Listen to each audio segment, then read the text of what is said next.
की मूर्ति सामने आए तो हमारा ध्यान एकाग्र हो जाता है। ध्यान का मूल गुरु की मूर्ति है। पूजा का मूल गुरु की पद है, अर्थात गुरु के प्रति गुणगान करने का जिन जिन पदों से हम आश्रय लेते हैं, गुरु का गुणगान करते हैं, वही हमारे लिए गुरु की पूजा का मूल होता है।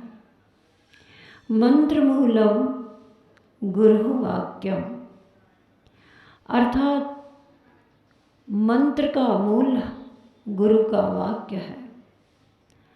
कहा ही है कि गुरु का वाक्य या गुरु का उपदेश, गुरु का निर्देशन मोक्ष मार्ग में एक उपकरण के समान होता है।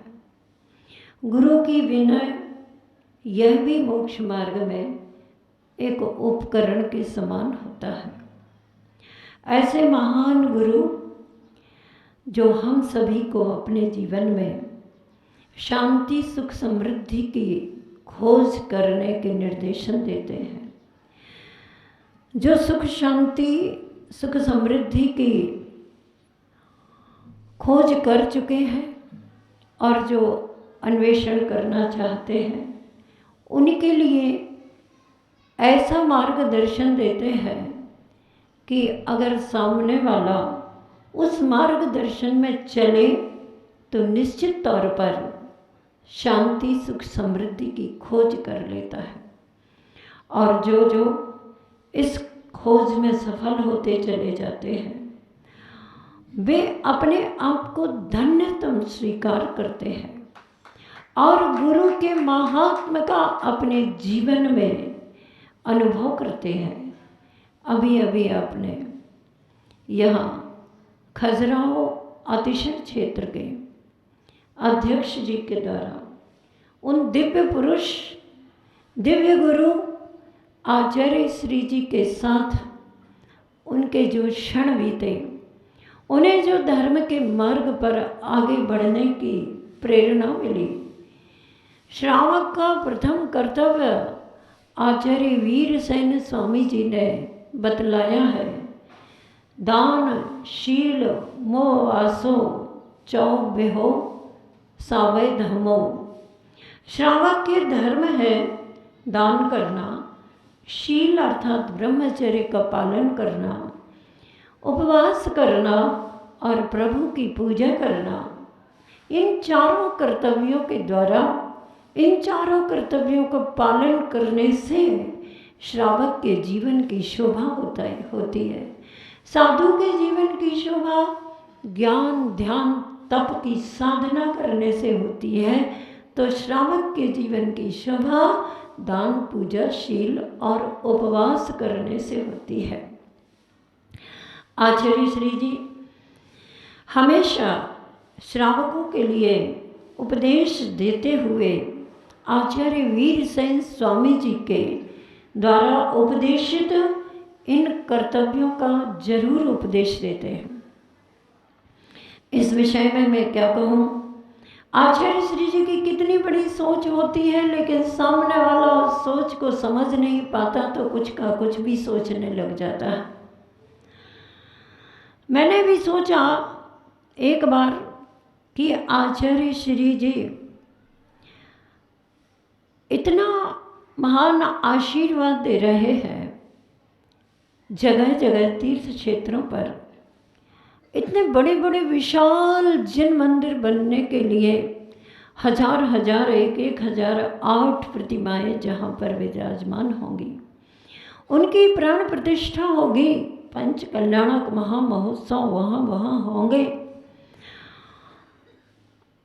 कैसे इनके मन में ये विचार आता है कि मैं इस कार्य के लिए आशीर्वाद दे देता हूँ।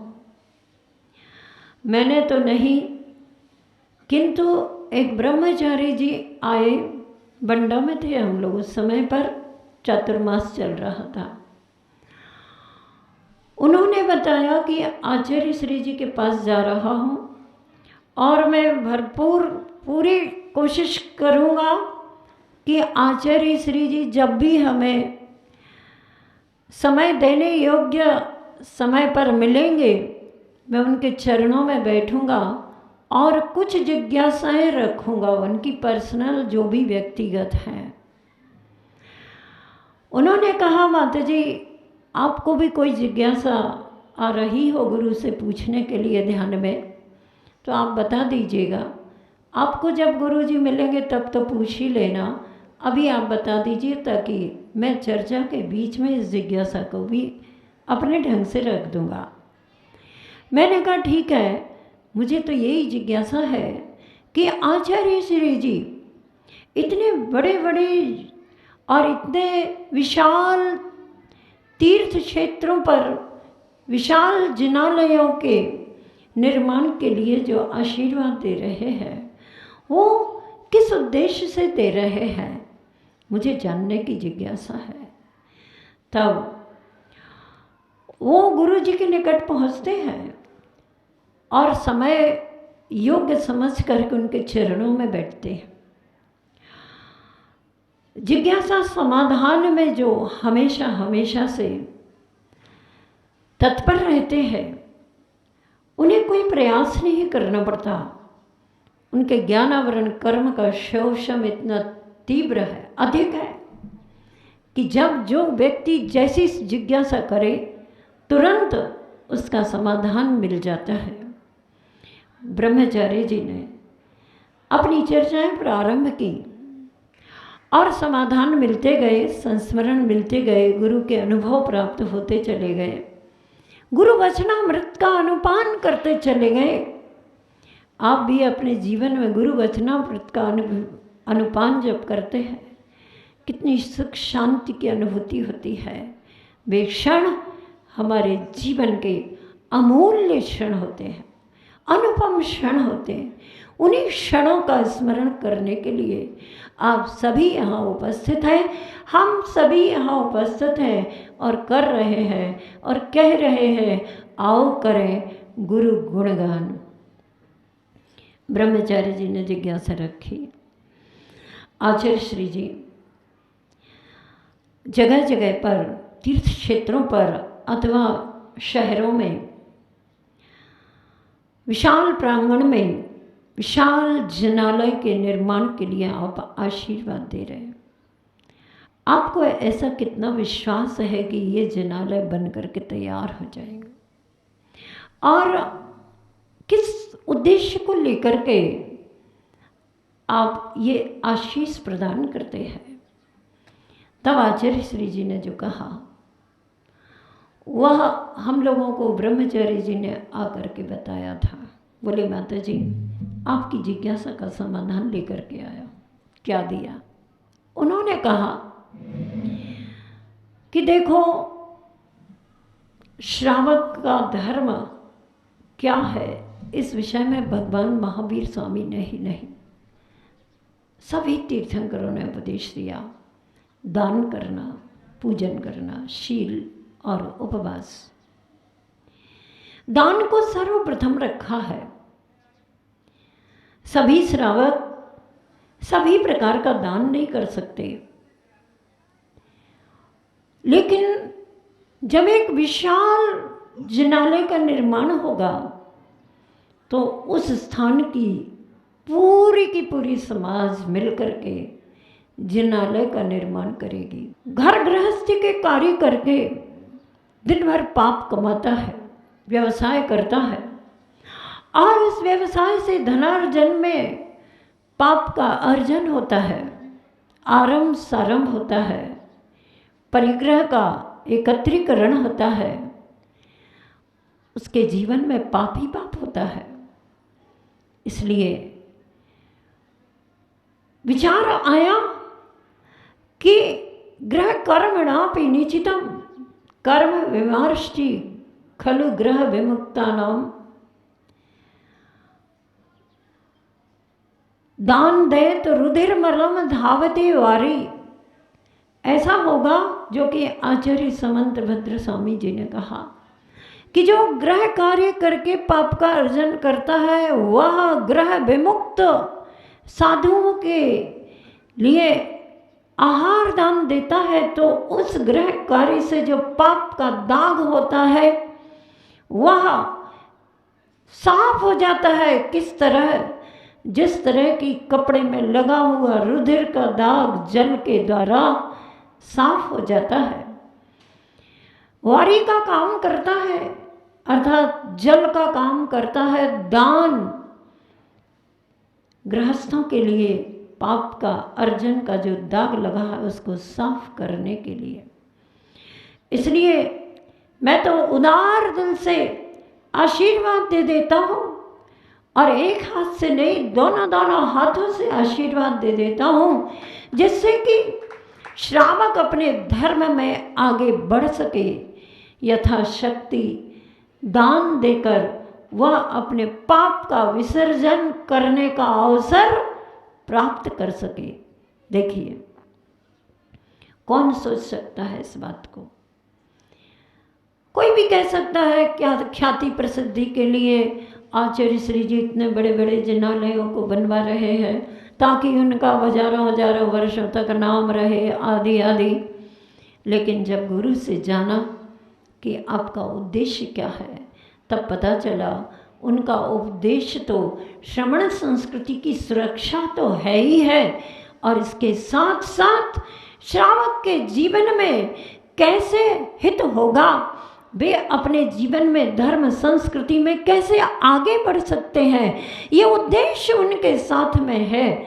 आप उनकी उस दूर दृष्टि हित की दृष्टि को पहचान नहीं पाते, लेकिन उनके अंतस में हमेशा लोक हितैषी भावना विद्यमान रहती है। खजुराहो में भी स्वर्णोदय तीर्थ क्षेत्र बनाने का आपने गुरुदेव से आशीष प्राप्त किया है और आप देख रहे हैं कि स्वर्णोदय तीर्थ क्षेत्र पर बनने वाले सहस्रकूट जिनालय एवं समाशरण महान जिनालय के इस नींव का कार्य निकट समय में शीघ्रातिशीघ्र पूरा होने जा रहा है। और मैं तो चाहती हूँ आप सभी लोग इस क्षेत्र के निर्माण कार्य को गति के साथ ही नहीं प्रगति के साथ बढ़ाएं तो निश्चित तौर पर आचार्य श्री जी के द्वारा निकट समय में आप यहाँ के पंच कल्याणक महामहोत्सव प्रतिष्ठा को करा सकेंगे। इसी भाव को लेकर के ही आपके इस तीर्थ क्षेत्र के कार्य की निर्माण कार्य की प्रगति वृद्धिंगत होती चली जाए, हम सभी ऐसी भावना करते हैं। इस स्वर्णोदय तीर्थ क्षेत्र पर जो वास्तव में आचार्य श्री जी के स्वर्णिम संयम महोत्सव पर नाम रख दिया गया था और उसी समय इसका शिलान्यास हुआ था और अब अपने सामने आ रहा है आचार्य श्री जी का स्वर्णिम आचार्य पदारोहण वर्ष प्रारंभ होने जा रहा है।